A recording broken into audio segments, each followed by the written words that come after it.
Sementara pada ilmu sosial yang membuat mereka lebih miskin karena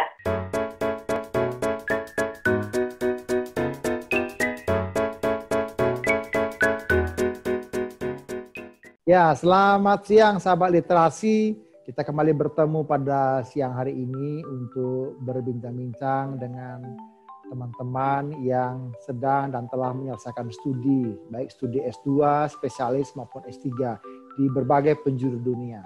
Saat ini kita akan berbincang-bincang dengan Bapak Arifin Pelawi, SE MSc. Sebenarnya beliau sudah PhD ya, tapi karena beliau bilang belum wisuda gitu ya, Bang Ari ya. Jadi kita anggaplah sudah PhD ya, karena itu sudah berdarah-darah perjuangannya gitu. Mari teman-teman sahabat literasi, kita langsung saja mengingat waktu kita supaya efektif, kita sapa beliau. Selamat siang Pak Ari, apa kabar?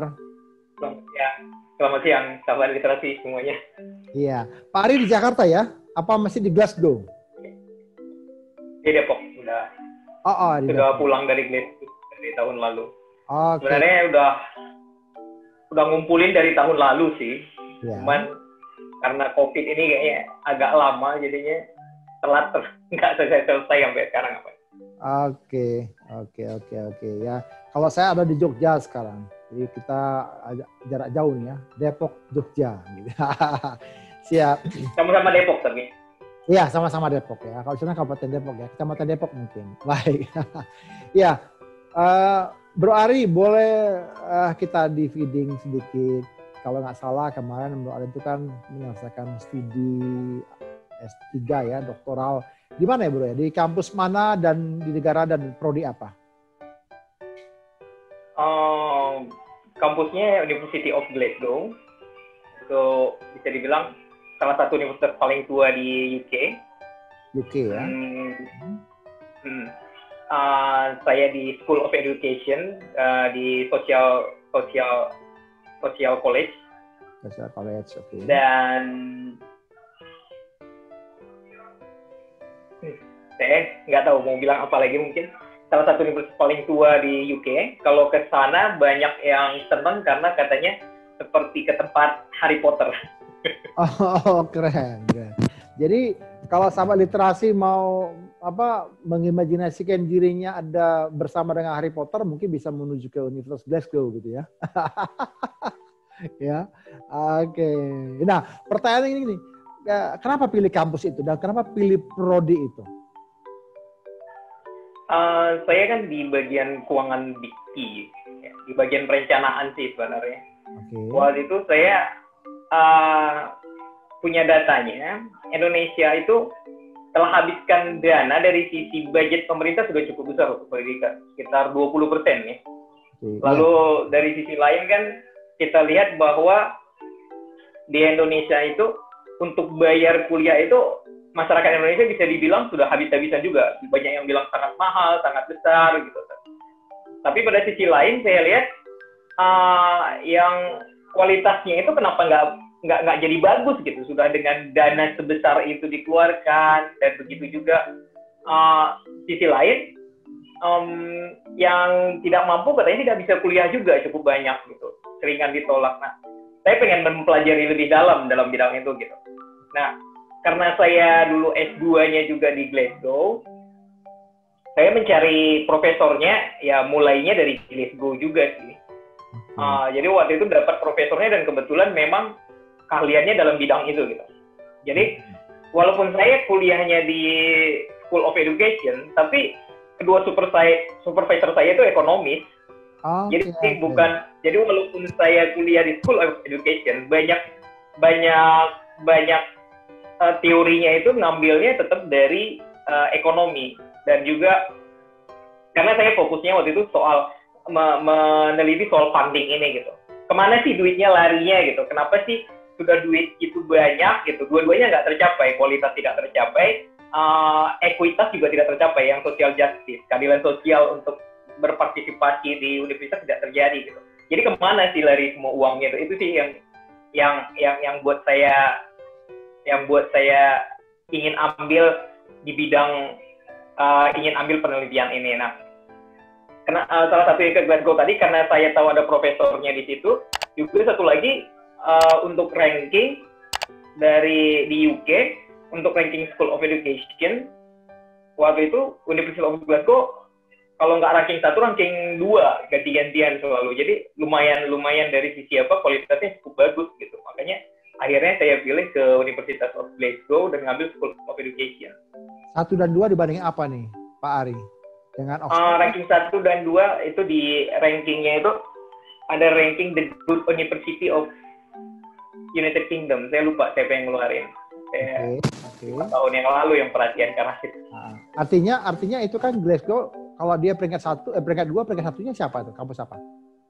Kadang dia peringkat 1, kadang peringkat 2. Kalau nggak salah peringkat 1 saya kurang lupa apa. Tapi kalau nggak Cambridge atau Oxford waktu itu. Wow. Ini berarti jadi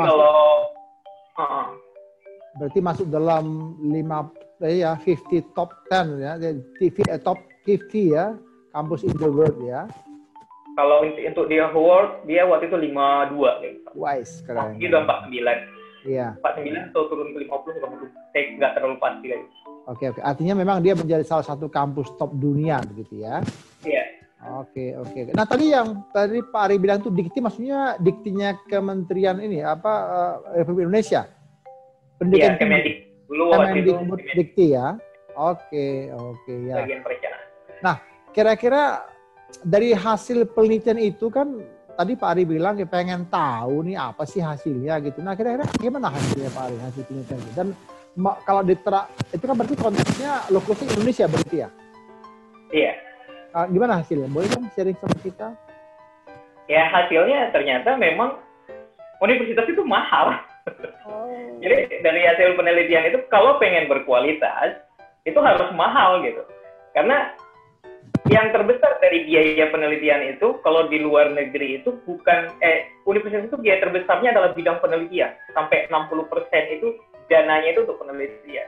Di Indonesia itu tidak bisa terjadi karena 60% atau 70% itu udah membiayai untuk biaya gaji dari dosen dan pegawai. Jadi secara pembiayaannya itu memang tidak mencukupi untuk bisa mencapai kualitas bagus gitu. Bahkan untuk yang setingkat UI saja itu tidak sebanding dengan universitas yang ranking tahap keberapa di UK itu biaya penelitiannya tidak sebanding. Sementara biaya penelitian itu terutama untuk yang bidang eksakta ya, bidang riset ya. Dan bidang eksakta dan mungkin ya, lab ya. Banyak labnya. Itu biayanya malah lebih mahal daripada di Inggris karena rata-rata peralatannya impor, yaitu juga perlengkapannya itu impor. Nah, jadi pada sisi itu kita sudah memang tidak mampu untuk bersaing untuk mencapai penelitian yang bagus karena ranking dunia dari universitas itu dilihat dari hasil penelitian lebih besar. Nah, dan satu lagi dengan penelitian itu juga seharusnya dosen itu juga memiliki ilmu-ilmu yang terbaru gitu dan dia bisa mengajak muridnya untuk ikut berpartisipasi dalam penelitian dan itu tidak terjadi di Indonesia. Walaupun belakangan ini banyak difokuskan ke arah penelitian, tapi seperti yang kita lihat penelitiannya itu tidak memiliki impact yang cukup besar. Kita banyak yang dilakukan penelitian itu karena dananya memang tidak cukup besar. Penelitiannya ya sekedar penelitian biar punya hasil penelitian dan it's not memiliki impact yang terlalu bagus gitu karena memang nggak ada dananya gitu. Pada sisi lain peralatan itu untuk library-nya sendiri memang sangat tidak memadai gitu. Saya ada universitas yang sangat top di Indonesia dan bisa dibilang itu bisa dia pakai untuk peralatan labnya, bukan beli peralatan lab gitu, tapi hasil karya dari murid dari mahasiswa yang sudah lulus kan dia harus membuat alat. Nah, alat itu yang dijadikan alat lab karena memang dananya nggak ada gitu. Padahal dia itu termasuk universitas top dengan harga yang dianggap mahal di Indonesia dan dananya termasuk cukup besar gitu dia memiliki. Nah, ketika universitas top aja seperti itu di Indonesia, bagaimana dengan universitas yang kecil? Jelas lebih parah, apalagi universitas swasta yang biaya kuliahnya itu bisa dibilang lebih murah daripada negeri dan tidak dapat subsidi. Ya sudah pasti, saya pernah tahu dia prodinya itu di bidang media gitu. Tapi yang diajarkan itu nggak pernah pegang kamera, tidak pernah pegang komputer untuk desain untuk editing video. Jadi mereka cuma belajar di dalam kelas aja gitu. Kualitasnya bisa seperti apa kalau pegang apa dong kalau gitu ya? Ya mereka cuma pegang kertas, teori aja gitu di dalam kelas gitu. Gitu. Waduh, itu jadinya hasilnya gimana ya? Waduh, itu mengerikan juga ya. Artinya maksud saya kalau kita bandingkan ya dengan hasil riset-riset itu sendiri, maka bisa nggak kita simpulkan kalau penelitian yang tanpa dana yang memadai, kalau kami ya di sosial gitu ya Pak Ari, itu ada namanya studi literatur. Nah, apakah itu yang tadi Pak Ari sebutkan? Kalau misal dananya tidak cukup, maka ya cukuplah Anda lakukan studi literatur begitu, kira-kira. Supaya ada hasilnya gitu, atau bagaimana? Ya mungkin walaupun ada studinya gitu, studinya itu mungkin yang mencukupi untuk dana gitu. Jadi lebih terkadang itu karena dananya tidak mencukupi, tidak bisa cukup besar. Gitu. Sementara makai teorinya itu lebih banyak teori dari negara maju. Nah, ketika teori dari negara maju yang dipakai, itu dari sisi praktisnya mungkin nggak terlalu cocok di Indonesia. Gitu. Nah, karena dananya tidak mencukupi tadi, dia tidak cukup mendalam untuk mencari teori itu perbedaannya di mana dengan di luar dan cukup luas untuk bisa menjadi lebih berguna gitu. Apalagi di Indonesia, Indonesia itu walaupun dibilang Indonesia satu, tapi kita tahu bahwa tiap daerah itu berbeda-beda gitu. Sebab kalau di Jawa mungkin nggak terlalu berbeda karena dari sisi sukunya nggak terlalu banyak lah ya. Tapi kalau di luar Jawa, misalnya kita bisa lihat di Sumatera Utara aja lah ya, Wong, tempat kita berada. Berapa suku ada gitu? Yeah. Apakah sama ketika dilakukan penelitian dengan orang Karo, dengan orang Melayu? Antara orang di dekat Aceh dengan yang di dekat Sumatera Barat. Yeah. Terjadi perbedaan budaya di situ, terjadi perbedaan pemikiran masyarakat. Dan ketika penelitiannya hanya di satu tempat yang kecil, itu untuk tempat yang lain lebih banyak tidak ada impact-nya gitu. Dan lebih banyak yang penelitian kita lakukan memang tidak cukup besar dan tidak cukup breakthrough gitu untuk melihat perbedaan di Indonesia gitu. Dan terutama kalau sosial itu memang lumayan banyak lah. Sementara untuk yang sains itu yang lebih mahal sekali, dan itu seperti ada satu dosen yang saya pernah wawancara untuk ambil data, dia bilang saya itu pakai peralatan yang waktu saya ngambil S3 beli di Jepang, bawa ke sini sampai sekarang. Dan itu kuliahnya 10 tahun yang lalu gitu dia. Waduh. Bisa dilihat peralatannya sudah ketinggalan zaman gitu. Sudah jadul ya. Sudah jadul, dan itu dosen gitu ya. Dan itu karena dia pernah kuliah di luar negeri, dia punya gitu. Bagaimana ya nggak pernah kuliah di luar negeri dan mahasiswanya bagaimana lagi gitu. Jadi sebenarnya yang jadi masalah terbesar itu adalah kualitas pada yang ilmu eksakta satu lagi. Nah, sementara pada ilmu sosial yang membuat mereka lebih miskin karena memang penelitiannya itu tidak bisa cukup mendalam dan mereka pendanaannya juga sedikit gitu. Karena orang ketika mau kuliah eksakta sosial, mereka itu maunya bayarnya lebih murah. Dan kecuali kalau mungkin kuliahnya akuntansi atau manajemen gitu yang dianggap cukup elit, atau mungkin psikologi gitu. Nah, itu saja mungkin agak ada dananya, tapi cuma agak ada. Nah, tambahan lagi sebagai dosen itu kan harusnya orang-orang yang terbaik gitu yang bisa gitu. Tapi kalau dari penelitian yang dari Lonely itu terlihat bahwa pendapatan dosen itu sendiri sebenarnya tidak cukup besar. masih banyak dosen-dosen swasta di Indonesia yang cuma dapat gaji 1 juta rupiah. Wow. Dan di negeri sendiri pun bukan tidak ada dosen yang cuma digaji 2 juta, padahal mereka tamatan S2. Bahkan ada yang tamatan S2 luar negeri. Nah, Pak Ari. Dan itu hanya digaji 2 juta. Iya, Pak Ari, saya mau sedikit potong itu. Kalau tadi Pak Ari bilang, ini kan ada yang bilang Pak, di Jawa itu Pak sistemnya gini Pak, dosen itu kerjanya sedus, gajinya sesen gitu ya. Nah, ini tampaknya Pak Ari ini memberikan orang jadi ketar-ketir juga nih Pak Ari kalau jadi dosen. Nah, sebaiknya menurut Pak Ari setelah selesai studi, apa yang kita harus lakukan Pak? Kemana kita harus berkarya Pak? Nah, itu yang saya kemana harus berkaryanya itu bukan bagian dari penelitian saya gitu. Jadi saya agak dosen sendiri sebenarnya bukan tidak punya uang ya, tidak menghasilkan gitu. Tetapi kalau dia mau menghasilkan, yang harus dia lakukan itu menjadi banyak konsultan gitu. Jadi tidak fokus untuk mendidik muridnya. Nah, kalau dia mau fokus untuk mengajar, secara otomatis itu tidak akan ada dananya karena tidak ada pendapatannya. Karena pendapatan mengajar itu ya cuma gaji dan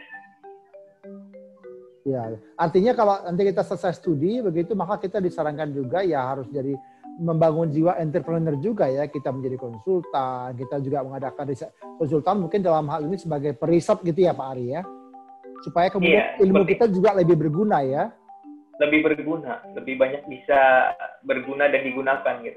Dan yang cukup sedih sih sebenarnya satu lagi, karena di Indonesia itu sebenarnya tidak cukup memiliki dana gitu untuk bersaing mencari ranking sebenarnya. Cuman karena orang Indonesia kita itu terlalu fokus dan secara politik itu diminta bahwa kualitas itu sama dengan ranking yang tinggi. Padahal sebenarnya ranking yang tinggi itu bukan dari kualitas pengajaran, tapi kualitas penelitian. Akibatnya dananya sekarang ini dihabiskan itu lebih besar untuk mencari nama yang baik gitu. Pada banyak universitas, mereka ada penelitian gitu, tapi penelitiannya itu cuma ditujukan untuk beberapa aja gitu, yang memang nanti bisa buat rankingnya jadi bagus. Gitu. Dan itu dana ke situ itu cukup besar. Gitu. Tapi secara apa kan dia tidak merata untuk semua. Sudah itu yang kedua, salah satu yang paling penting itu sebenarnya untuk ketika kuliah itu ekstrakurikuler sebenarnya. Karena di ekstrakurikuler itu adalah soft skill yang sangat dibutuhkan ketika di dunia kerja. Bukan cuma teori, karena mereka bisa praktek kepemimpinan, praktek untuk bekerja sama dengan orang lain, praktek untuk kemampuannya itu bisa lebih diterapkan gitu. Nah, pada saat ini, untuk ekstrakurikuler itu, karena universitas sendiri tidak punya uang, sementara mereka butuh ranking yang tinggi, maka mereka fokusnya itu adalah melatih beberapa orang saja untuk bisa ikut pertandingan. Itu yang difokuskan gitu. Jadi misalnya karena yang keren itu soal robotik, jadi dananya digede-gedein soal robotik. Biar nanti kalau ada pertandingan robotik, mereka bisa top gitu, bisa menang, bisa apa. Akibatnya kan yang lain tidak dapat perhatian ya. Iya, jadi akhirnya seperti gunung es gitu. Dia tapi kelihatannya megah, bagus, tapi itu kosong, di bawahnya itu nggak ada, kosong. Menarik ya Pak Ari ya, ini dari satu pembelajaran juga buat kita ya untuk bisa meningkatkan lagi kualitas penelitian kita begitu ya. Nah kalau boleh tahu nih Pak Ari kan ini studinya kan tajam sekali, bisa melihat kualitas dari satu penelitian ya Pak ya, bagaimana penggunaan dana penelitian dan bagaimana kualitasnya mungkin seperti itu ya. Nah kira-kira Pak Ari kemarin ketika studi kabarnya nih kami dapatkan Pak Ari dapat pembiayaan dari negara Pak ya? Dari beasiswa mana Pak? LPDP. Dari LPDP, Lembaga Pengelola Dana Pendidikan gitu Pak ya? Ya, betul. Oke. Berapa tahun itu Pak? 4 tahun. Dapatnya beasiswanya selama 4 tahun. Studinya Pak Ari? Dan 4 tahun. Itu dibiayai semuanya sih. Dari semua biaya ya? penelitiannya, biaya ya bisa dibilang lumayan lah untuk hidup itu, lebih dari mencukupi. Kalau untuk di Inggris juga lumayan kan. Oh gitu. Oke. Artinya memang ini kalau kita mau dorong tadi Pak, teman-teman, sahabat literasi untuk mulai studi mengikuti jejaknya Pak Ari ini. Nah kira-kira ketika mereka mau coba LPDP apa Pak yang harus mereka persiapkan? Nah yang mereka harus persiapkan menurut saya yang utama itu, karena yang setahu saya ya, kalau waktu saya belum sebanyak sekarang gitu, jadi mungkin agak lebih mudah juga. Tapi tetap menurut saya nilai yang tertinggi itu selalu di wawancara sama di proposal penelitian kalau untuk S3-nya. Okay. Karena kan nilai tertinggi itu proposal penelitian sama wawancara itu menunjukkan bahwa kita paham nggak ilmu yang kita ingin pelajari itu apa gitu. Jadi ketika yang difokuskan itu menurut saya adalah fokus dulu untuk dapatkan tempatnya dulu gitu, dapatkan di mana mau kuliah gitu. Jadi ketika sudah mau wawancara dan yang lain, kita bisa lebih representatif menyajikan diri kita gitu. Memang diperbolehkan sih, belum punya LOA, belum punya apa gitu, tapi kita harus tahu tujuan kita itu apa, dan kita benar-benar memang sudah mempersiapkan diri gitu, karena persaingannya cukup ketat lah. Kalau kita tidak bisa menunjukkan sesuatu yang lebih dari diri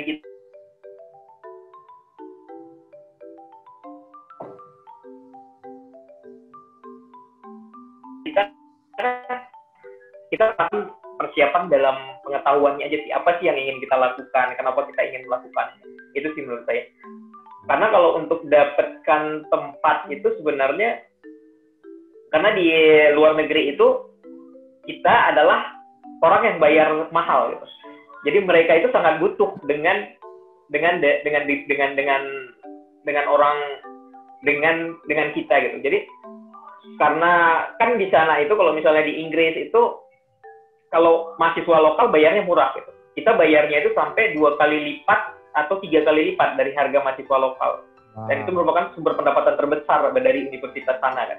Yeah. Jadi mereka itu kadang malah ngasih bahasa Inggrisnya itu belum mencapai tingkat yang sebenarnya wajar aja, masih diperbolehkan gitu. Nah, itu yang satu lagi saya ingatkan, bahwa bahasa Inggris kita juga harus perbaiki, karena kalau enggak cukup banyak teman-teman yang sampai di sana karena kemampuan berbahasa Inggrisnya tidak memadai, mereka banyak gagal dan itu jadi stres sebab mereka hanya sebatas mampu pada asal lolos saja gitu.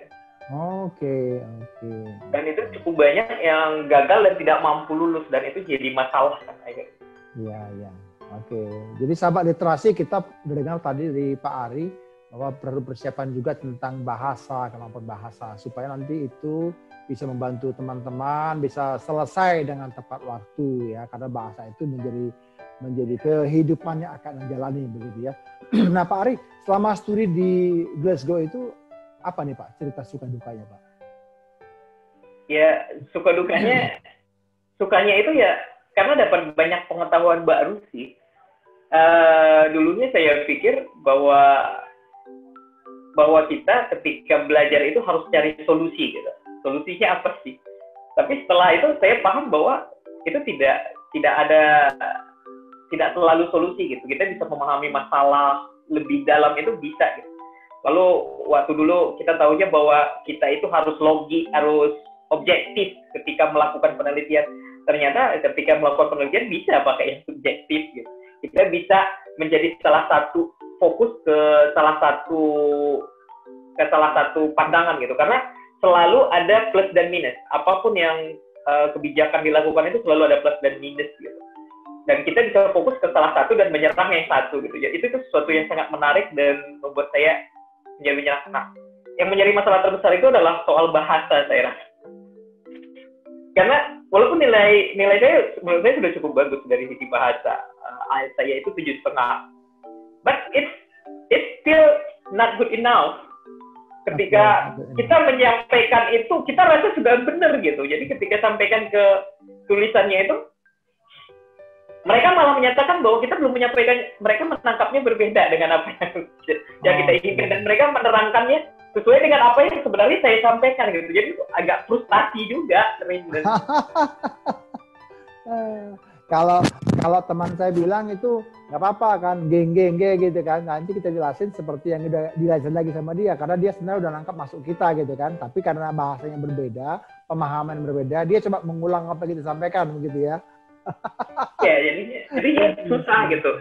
Udah itu yang paling berat sih sebenarnya dari sisi kemampuan untuk critical thinking-nya, kayaknya kita belum disiapin di Indonesia. Kita lebih banyak menghafal gitu. Jadi saya itu lebih bisa mengungkapkan sesuatu secara deskriptif daripada berusaha untuk analisis lebih tajam dari dalam gitu. Nah, itu yang sering saya beratnya itu di situ gitu, berusaha untuk lebih critical thinking sambil belajar di saat yang sama.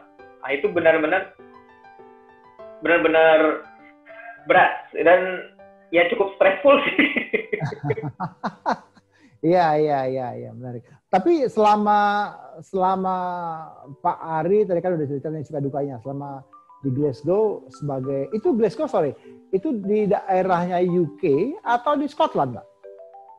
Masih UK? UK itu kan bagian dari Scotland.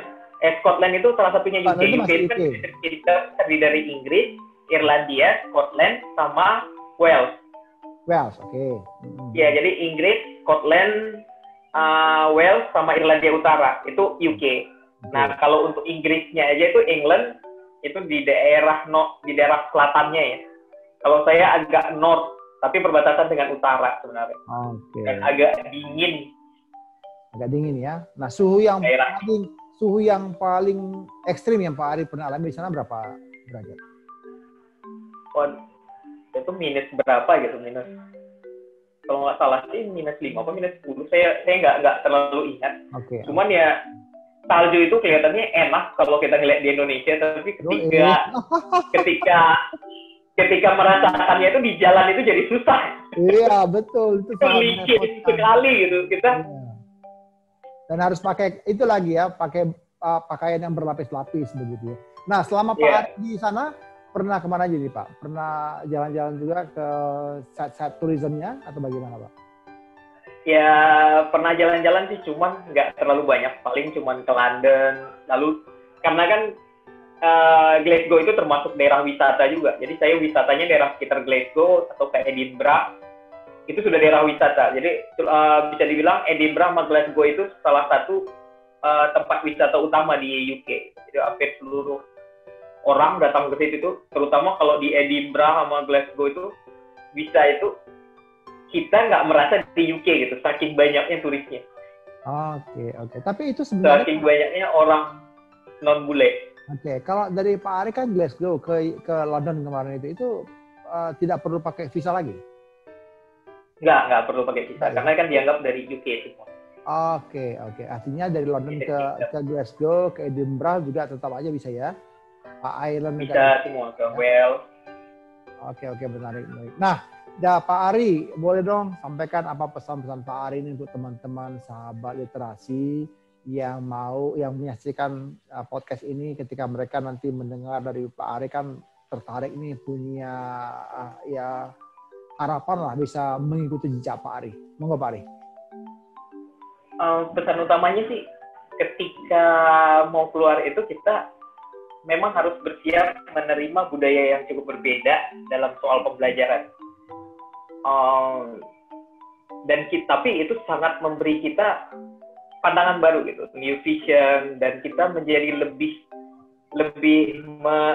memahami akan ilmu kita lebih dalam. Dan karenanya saya nggak bisa menyatakannya dalam kata-kata karena orang udah banyak lah yang bilang ya itu lebih bagus, lebih apa. Sebenarnya menurut saya itu lebih ke arah pembedaan pembelajaran gitu. Kalau dari sisi dosennya mungkin kualitasnya malah mungkin lebih enak menyampaikan di Indonesia atau di sana sama aja kalau dari sisi penyampaiannya ya. Tapi lebih ke arah teknik bagaimana kita belajar itu. Ketika saya di sana itu saya diajarkan bahwa tidak ada cara yang benar, bahwa bahkan cara kebut semalam pun sebenarnya tidak salah katanya. Sementara kalau di sini kalau yang kebut semalam itu orang yang ketika hanya belajar ketika saat terdesak itu salah gitu. Di sana nggak dibilang salah karena memang itu cara kamu kan. Kalau cara kamu seperti itu, do like that. Nah, di sana itu yang paling saya sangat suka adalah etos kerjanya gitu. Mereka work hard, but play hard. Nggak harus kerja keras, waktunya kerja keras gitu. Tapi waktunya enggak, sudah lupakan dan lebih baik santai, dan itu akan lebih bagus buat diri kita gitu. Dan itu menurut saya cukup berbeda. Kalau kita selalu suruh kerja keras, tapi kalau di sana they work hard but they play hard. Itulah beberapa hal yang menurut saya kita harus siap menerima banyak perbedaan budaya dan menerima budaya itu, dan itu akan mengembangkan daya pikir menurut saya. Ya, terima kasih Pak Ari. Kita bersyukur Tabak Literasi dapat pembelajaran penting dari Dr. Ari Pelawi yang merupakan jebolan dari University of Glasgow. Ini satu hal yang kita perlu sama-sama perhatikan bagi teman-teman yang ingin memang mengikuti jejak beliau, studi sampai jenjang yang tertinggi, S3 itu tidak menutup kemungkinan. Bahkan ada banyak pembiayaan yang bisa kita ikuti. Salah satunya tadi ada LPDP. Ya, teman-teman bisa ikuti, bisa cek di websitenya lpdp.kemenq.go.id ya. Atau teman-teman yang ada pertanyaan silakan nanti lihat di bawah bagian yang tertera di layar Anda ini. Anda bisa lihat. Juga bisa dorong kami juga untuk memberikan terus info-info yang lebih lanjut dengan subscribe podcast ini. Kami berterima kasih kepada Pak Ari juga teman-teman. Ini satu pembelajaran sama-sama kita bisa nikmati. Terima kasih Pak Ari. Salam sehat untuk ilmunya. Salam sehat juga untuk karirnya dan salam sehat untuk keluarga. Saya Raja Napitupulu pamit undur. Terima kasih teman-teman.